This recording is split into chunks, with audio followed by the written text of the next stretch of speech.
I'm Rachel Roenfeld. I am a sophomore environmental studies student at the University of Southern California.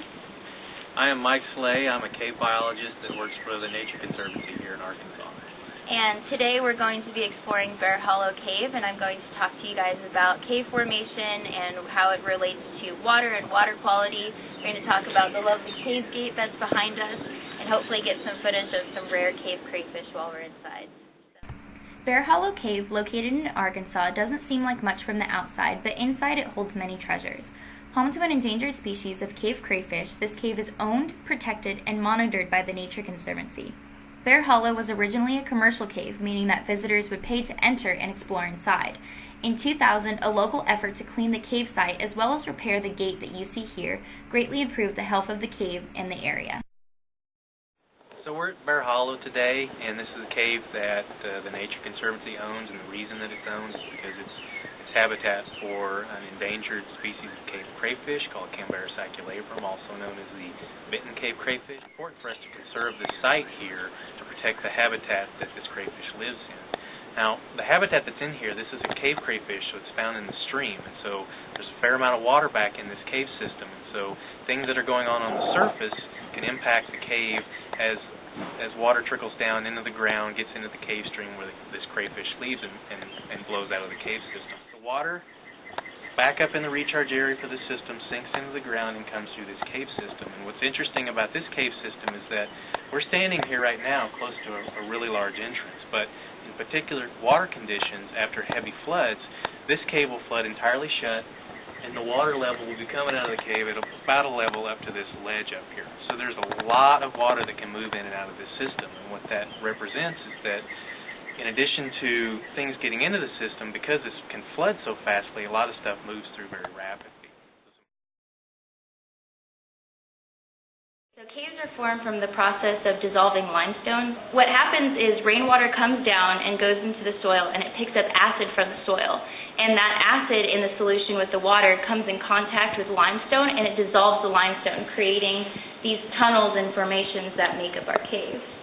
So all throughout here, this is the main channel of the cave, so it's the main water source of the cave. So this has all been dissolved out of the limestone from running water coming down from up above. So this is really important for our groundwater sources because all of the water comes through this cave system and then comes out and forms our own groundwater. So which is why it's really important not to contaminate this water that's coming into the cave, because eventually it comes out and it comes to us.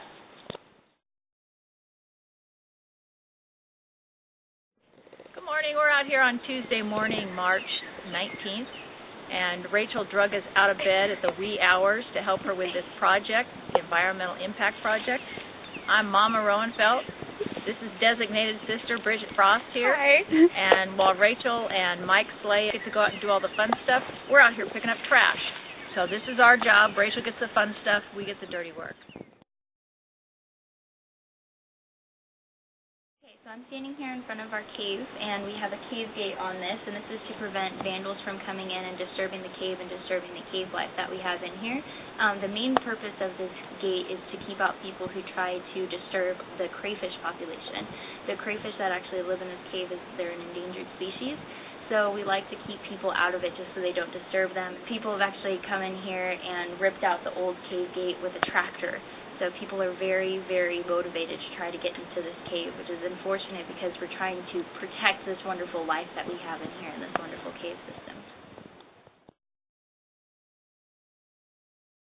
Okay, so this is what's called the Show Me Pool, and this is the rare crayfish that is in this cave, which is the reason why we have the cave gate up in front.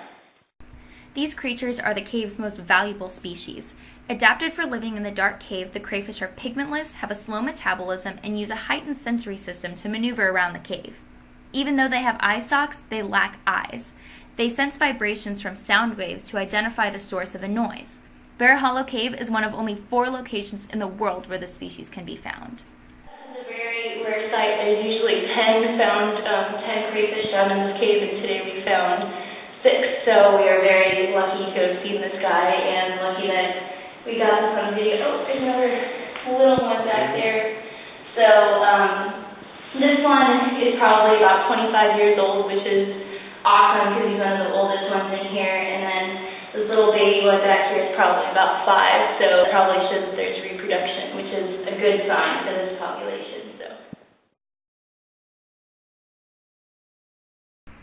Even though the crayfish is the main draw of the cave, there are a few species of bats present here as well.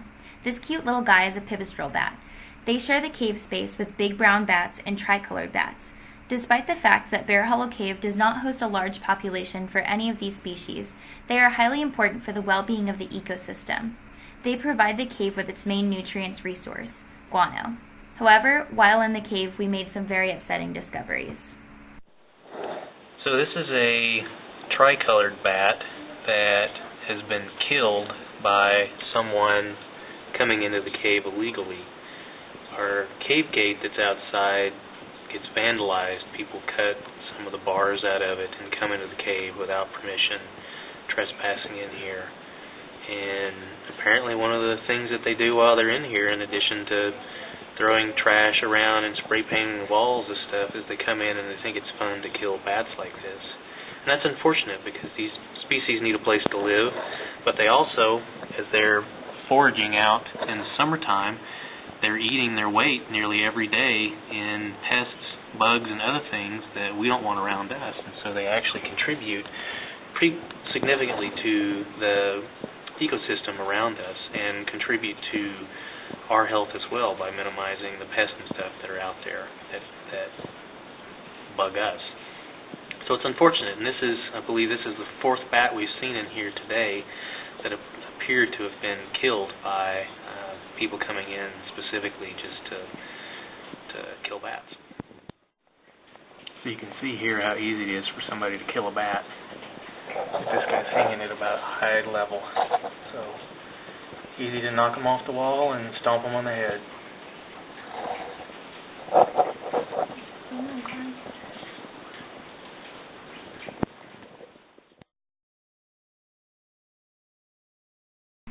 While Mike and I were in the back of the cave, we used the already installed rope system to safely cross the stream passage.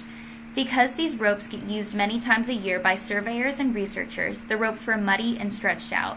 We took this opportunity to replace part of the system and tighten some of the other ropes.